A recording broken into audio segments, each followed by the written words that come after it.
We were baking cookies when my daughter casually said, "Mommy kisses Uncle Tom when you're not home." I laughed until she drew a picture that proved she wasn't joking. So there I was, standing in my kitchen on a Saturday morning, flour dusting my apron, and my 6-year-old daughter perched on a stool beside me. We were making chocolate chip cookies, our little weekend tradition that started when she was barely tall enough to see over the counter. She was chattering away about her week at school, telling me about her friend who brought a pet hamster for show and tell, when she suddenly went quiet. I was focused on measuring the vanilla extract when she piped up with that innocent voice kids have when they're about to drop a bomb on your entire world. The words just tumbled out of her mouth like she was commenting on the weather. My hand froze mid-pour, and I felt this weird tickle in my stomach, not quite panic, but definitely not comfort either. I forced out a laugh, the kind that sounds fake even to your own ears. I told her that was silly, that grown-ups don't kiss people they're not married to. But she just looked at me with those big brown eyes and nodded seriously, like she was absolutely certain of what she'd seen. Then she asked if she could draw me a picture while the cookies baked. 20 minutes later, she handed me a crayon drawing that made my blood run cold. There they were, two stick figures with long hair and short hair, little pink hearts floating above their heads, standing in what was unmistakably our kitchen. She'd even drawn the distinctive blue tiles on our backsplash and the window that looks out onto the neighbor's yard. At the bottom, in her careful kindergarten handwriting, she'd written Mommy and Uncle Tom. I stared at that drawing for what felt like hours, my mind racing through every possible explanation. Maybe she'd seen them hugging hello. Maybe she'd misunderstood something innocent. Maybe she was just making up stories the way kids do. But deep down, something heavy was settling in my chest, and I couldn't shake the feeling that my daughter had just handed me the key to a door I really didn't want to open.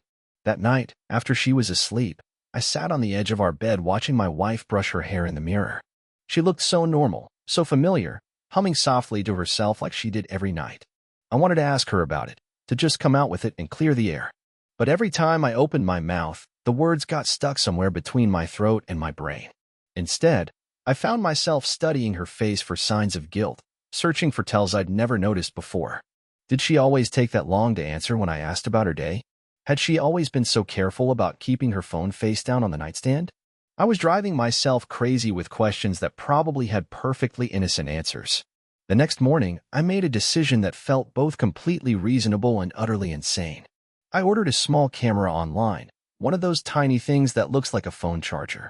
I told myself I was just being thorough, that once I saw there was nothing to worry about, I could put this whole thing to rest and maybe even laugh about it someday.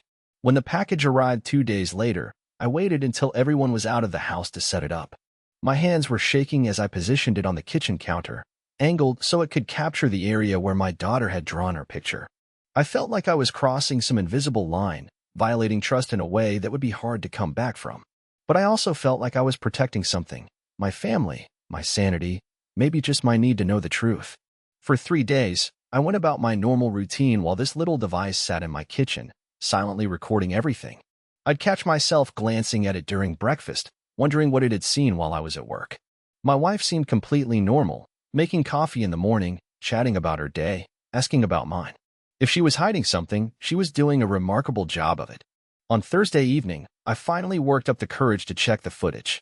I waited until everyone was asleep, then crept down to the kitchen with my laptop. My heart was pounding so hard I could hear it in my ears as I scrolled through hours of mundane activity. My wife making lunch, doing dishes, our daughter having an after-school snack. And then I saw it. It was Tuesday afternoon, around 2 p.m. The back door opened, and there he was, our neighbor, the guy who'd been to our barbecues, who'd helped me fix my fence last summer, who my daughter called Uncle Tom because he'd been part of our lives for so long. My wife turned from the sink where she'd been washing dishes, and the smile that spread across her face was nothing like the polite smile she gave the mailman or the casual wave she gave other neighbors.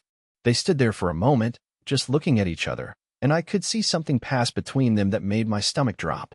Then he stepped closer, and she moved toward him, and before I could even process what I was seeing, they were kissing in the middle of my kitchen. Not a friendly peck on the cheek or a quick hello kiss. This was the kind of kiss that spoke of familiarity, of longing, of something that had been building for longer than I wanted to imagine. I watched them break apart, watched her glance toward the stairs where she probably thought I might appear, watched him run his hand through her hair in a gesture that was so intimate it made me feel sick. They talked for a few minutes. I couldn't hear what they were saying, but their body language told a story I didn't want to read. Then they moved closer again, and this time when they kissed, his hands were on her waist and hers were on his chest, and I had to pause the video because I couldn't breathe. When I finally pressed play again, they were walking toward the stairs. My stairs, leading to my bedroom. And even though I knew I should stop watching, even though I knew what I was about to see would probably destroy whatever was left of my marriage, I couldn't look away. 27 minutes. That's how long they were upstairs. 27 minutes during which I sat in my kitchen, staring at a laptop screen that showed an empty room, while my wife and my neighbor did things in my bed that I couldn't even let myself imagine. When they finally came back down, she was smoothing her hair and he was tucking in his shirt, and they both looked like people who just shared something they had no business sharing. I closed the laptop and sat there in the dark, trying to process what I just learned. My daughter hadn't been making up stories or misunderstanding innocent affection. She'd been telling the truth with the straightforward honesty that only children possess. My wife, the woman I'd been married to for 8 years, the mother of my child, the person I'd built my entire adult life around, was having an affair with our neighbor. Update 1. I couldn't sleep that night. Every time I closed my eyes, I saw that footage playing on repeat. I kept looking over at my wife, curled up peacefully beside me, and wondering how long this had been going on. How many times had they been together while I was at work? How many conversations had I had with him over the fence, clueless about what was happening behind my back? The next morning, I was like a zombie. I burned the toast, spilled coffee on my shirt, and snapped at my daughter when she asked why I looked sad. She gave me this worried look that reminded me so much of her mother, and I felt terrible for taking my anger out on her. She was just an innocent kid who'd stumbled onto something she shouldn't have had to see. I called in sick to work. I needed time to think, to figure out what I was going to do with this information. After my wife left for her job and my daughter went to school, I sat at the kitchen table and tried to make sense of everything. I kept picking up my phone to call someone. My brother, my best friend from college, anyone who might have advice for a situation like this. But every time I started to dial, I realized I wasn't ready to say the words out loud yet. Instead, I found myself walking next door. I don't know why I thought confronting him was a good idea, but I needed to see his face when I told him I knew. I needed to see if he'd try to deny it or if he'd at least have the decency to look ashamed. He answered the door in his bathrobe, coffee mug in hand, looking like he'd just rolled out of bed. When he saw me, his face went through this rapid series of expressions: surprise, confusion, then something that looked almost like resignation. Maybe he'd been waiting for this moment, wondering when the other shoe would drop. I told him I knew about Tuesday afternoon. I told him I'd seen everything. I watched his face crumble, watched him set down his coffee mug with shaking hands. He started to say something, probably an apology or an excuse, but I cut him off. I told him I didn't want to hear it, that I just wanted him to stay away from my family. He nodded, looking smaller than I'd ever seen him. This was a guy who'd always seemed so confident, so sure of himself. Now he looked like a kid who'd been caught stealing candy. He asked if I was going to tell his wife, and I realized I hadn't even thought about her. She was probably at work right now, completely unaware that her husband was destroying 2 families. I told him I didn't know what I was going to do yet, but that he needed to end things with my wife immediately. He nodded again, and I left him standing in his doorway, looking like his world had just collapsed around him. When I got home, I sat in my car for a long time, trying to figure out my next move. I had confronted him, but I still hadn't decided what to do about my wife. Part of me wanted to pretend I'd never seen that footage, to delete it and try to go back to normal. But I knew that was impossible. The trust was broken, and I couldn't unknow what I knew. I also couldn't stop thinking about my daughter. She'd been carrying this secret, probably not understanding why it felt important, but knowing somehow that it was. What kind of position had we put her in? What kind of example were we setting? That afternoon, when my wife came home from work, she seemed different, more distant, maybe a little on edge. She asked why I hadn't gone to work, and I made up some excuse about not feeling well. She kept glancing at her phone, and I wondered if he'd already told her about our conversation. At dinner, my daughter was chattering about her day at school, telling us about an art project she was working on. My wife smiled and nodded in all the right places, but I could see something behind her eyes: worry, maybe, or guilt. Or maybe I was just seeing what I expected to see now that I knew the truth. After dinner, while my wife was giving our daughter a bath, I went back to the kitchen and stared at that little camera. It was still sitting there, innocently disguised as a phone charger, holding evidence that could destroy everything I'd built over the past 8 years. I thought about deleting the footage, about throwing the camera away and pretending none of this had happened. But I knew I couldn't. Not yet. That night, my wife seemed restless. She tossed and turned beside me, and I wondered if she was thinking about him, if she was missing whatever they'd shared that afternoon. I wanted to roll over and ask her directly, to force this conversation into the open. But I wasn't ready for that yet. I needed more time to process, to figure out what I actually wanted to happen next. Around 2 a.m., I heard her phone buzz with a text message. She grabbed it quickly, checking it in the dim light from the hallway. I pretended to be asleep, but I could feel the tension radiating from her body. She was quiet for a long time after that, and I wondered what the message had said, wondered if it was from him.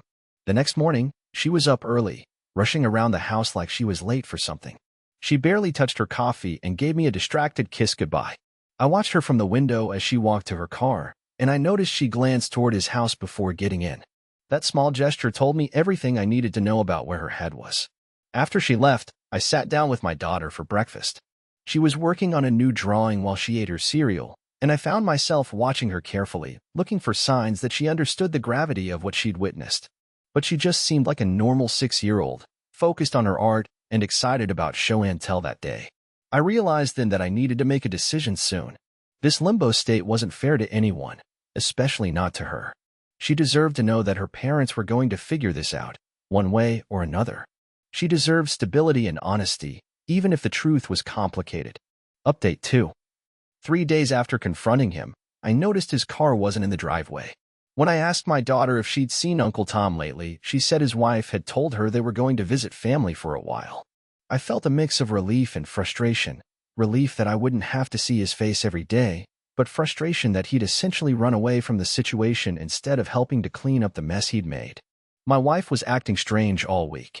She'd always been someone who shared every detail of her day, but suddenly she was giving me one-word answers when I asked how work was going. She started staying later at the office, claiming she had extra projects to finish. She'd come home looking exhausted and distracted, barely engaging with our daughter during dinner. I found myself studying her constantly, looking for clues about what she was thinking. Was she missing him? Was she planning to leave? Was she waiting for me to bring it up first? The uncertainty was eating me alive, but I still couldn't find the words to start that conversation. Thursday night, she was in the shower when her phone rang. Without thinking, I glanced at the screen and saw his name. My heart started racing as I stared at that phone, wondering if I should answer it, if I should ignore it, if I should wait and see if she called him back. In the end, I let it go to voicemail, but the fact that he was still trying to contact her made everything feel more real and more urgent. When she got out of the shower, she checked her phone immediately. I watched her face as she listened to whatever message he'd left, watched her close her eyes and take a deep breath. For a moment, she looked like she might cry, and I felt this unexpected pang of sympathy for her. Whatever was happening between them, it was clearly causing her pain too. That weekend, I suggested we take our daughter to the park, something we used to do every Saturday before life got complicated. My wife agreed, but she seemed distracted the whole time, checking her phone constantly and barely interacting with our daughter on the playground. I found myself overcompensating, being extra enthusiastic about the swings and the slide, trying to make up for my wife's emotional absence. On the drive home, our daughter asked why Mommy seemed sad. I glanced at my wife in the rearview mirror and saw her face crumple slightly. She forced a smile and told our daughter she was just tired from work, but I could see the guilt written all over her face. She knew our daughter was picking up on the tension, and she knew she was the cause of it. That night, after our daughter was asleep, I finally worked up the courage to say something. I found my wife in the kitchen, standing at the sink and staring out the window toward his house. She looked so lost, so conflicted, that for a moment I almost felt sorry for her. I told her I knew about the affair. I told her I'd seen the footage, that I'd confronted him, that I'd been waiting for her to come clean. I expected her to deny it, to try to explain it away, to get angry at me for spying on her. Instead, she just started crying. She collapsed into one of the kitchen chairs and put her head in her hands, and the sound of her sobbing filled the room. Between tears, she told me she was sorry, that she never meant for it to happen, that she'd been trying to figure out how to end it. She said she'd been miserable all week, knowing that I knew but not knowing how to bring it up. I sat down across from her and listened as she tried to explain how it had started.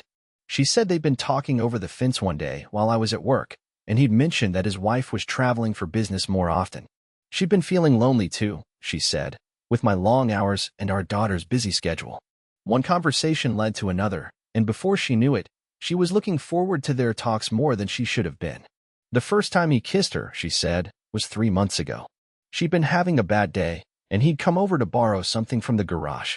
She'd been crying about something silly, a disagreement with her sister, I think, and he tried to comfort her. She said she knew it was wrong the moment it happened, but she felt so lonely and he was so understanding, and it just felt good to be wanted by someone. She told me they'd only been together that one time I'd caught on camera, that most of their relationship had been emotional rather than physical.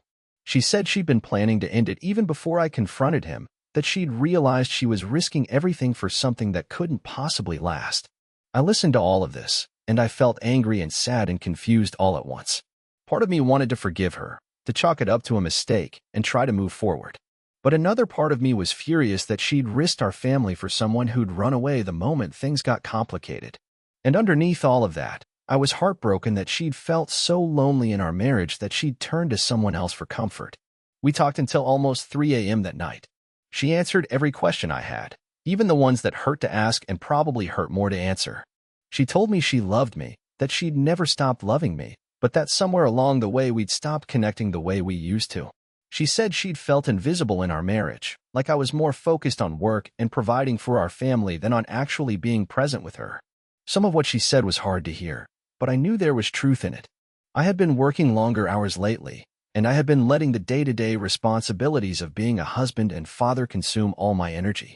I'd been so focused on being a good provider that I'd forgotten to be a good partner. By the time we went to bed, we hadn't solved anything, but we'd at least started having the conversation we should have had months ago. We agreed to take things one day at a time, to focus on our daughter's well-being above everything else, and to figure out whether our marriage was worth fighting for. The next morning, our daughter asked why we both looked so tired. My wife and I exchanged glances, and I realized we were going to have to tell her something about Uncle Tom's absence. We'd agreed the night before that we needed to be honest with her, but age-appropriately so. We sat her down and explained that Uncle Tom had moved away to be closer to his family, and that he wouldn't be coming around anymore. She asked if she'd done something wrong, if maybe she shouldn't have drawn that picture or told me about the kissing. My heart broke a little bit watching her try to understand adult problems with a 6-year-old's logic. I knelt down and looked her in the eyes and told her she'd done nothing wrong, that sometimes grown-ups make mistakes and other grown-ups have to help fix them. I told her that Mommy and Daddy loved her very much and that we were going to work together to make sure our family stayed strong. She seemed satisfied with that explanation, and I hoped it was enough to help her feel secure while we figured out what came next. Final update. It's been 6 months since everything came to light, and I'm not sure I would have predicted where we'd end up. The first few weeks were brutal, lots of late-night conversations, lots of tears, lots of moments where I wasn't sure if we were going to make it through. But somewhere in all of that pain, we started to find our way back to each other. My wife kept her promise to cut off all contact with him. She blocked his number, deleted his social media accounts from her phone, and even took a different route to work so she wouldn't have to drive past his house. I knew it was hard for her, not because she was still in love with him, but because ending any relationship, even a destructive one, involves grief. We started spending more intentional time together. Not just sitting in the same room while we scrolled through our phones, but actually talking, actually connecting. We instituted a weekly date night, nothing fancy, just an hour or two after our daughter went to bed where we focused on each other. Sometimes we watched movies, sometimes we cooked together, sometimes we just sat on the couch and talked about everything except the affair. I also made changes in my own life. I realized she'd been right about me being emotionally absent, so I started leaving work earlier, putting my phone away during family time, and making more effort to be present in our daily routines. I started asking her about her day and actually listening to the answers. I started noticing when she got a new haircut or when she seemed stressed about something. The hardest part was rebuilding trust. For months, I found myself checking her phone when she wasn't looking, paying attention to her schedule, analyzing her moods for signs that she might be hiding something. She was patient with my paranoia, understanding that it was going to take time for me to believe she was committed to our marriage. She started volunteering information about her day, showing me text messages from friends, and generally being more transparent than she'd ever been before. Our daughter adjusted better than I expected. She stopped asking about Uncle Tom after a few weeks, and the whole situation seemed to fade from her memory. Kids are resilient in ways that constantly amazed me. She did, however, become more clingy for a while, wanting extra bedtime stories, asking for more hugs, generally seeming to need reassurance that her parents were solid and reliable. Around month 4, we had a breakthrough. We were cleaning out the garage together, one of those mundane weekend tasks that somehow turned into a meaningful conversation. We were sorting through old photo albums, and we came across pictures from our early relationship. There was one of us at a friend's wedding, dancing and laughing, looking completely absorbed in each other. My wife picked up that photo and started crying. Not the guilty, ashamed crying from the night I confronted her, but a different kind of sadness. She told me she missed the people we used to be, the couple who would dance at weddings and stay up all night talking about everything and nothing. She said she wanted to find our way back to that kind of connection, and I realized I wanted the same thing. That's when we started making real progress. Instead of just trying to repair the damage from the affair, we started trying to rebuild our relationship from the ground up. We talked about what we lost somewhere between becoming parents and getting caught up in the routine of adult life. We made lists of things we used to enjoy together and started doing them again. We began dating each other again, essentially. The neighbor situation resolved itself in an unexpected way. About 4 months after he'd left town, his wife called me. Apparently, he'd confessed everything to her, and she'd filed for divorce. She wanted to apologize for his behavior and to let me know that she had no idea what had been going on. She seemed genuinely mortified and asked if there was anything she could do to help repair the damage. I told her it wasn't her responsibility to fix her husband's mistakes, but I appreciated her reaching out. It was strange to realize that there had been 4 adults involved in this situation, but only 2 of us had known what was really happening. I felt bad for her. She'd lost her marriage because of choices she'd had no part in making. My daughter started first grade this fall, and watching her walk into that classroom on the first day reminded me of why I'd fought so hard to keep our family together. She deserves to grow up with parents who love each other, who respect each other, who show her what a healthy relationship looks like. I'm not saying our marriage is perfect now.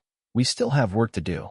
And there are days when the trust issues surface, but we're building something better than what we had before. The most surprising thing about this whole experience was discovering that the affair, as painful as it was, had actually been a symptom of bigger problems in our relationship. If we hadn't been forced to confront those issues, we might have drifted apart slowly over the years, growing more and more distant until we were just roommates raising a child together. Now, when I see my daughter drawing pictures of our family, I see 3 stick figures holding hands, smiling, with a house and a dog and a son in the corner. No more mysterious adults lurking in the background. Just us, working every day to be the family she deserves.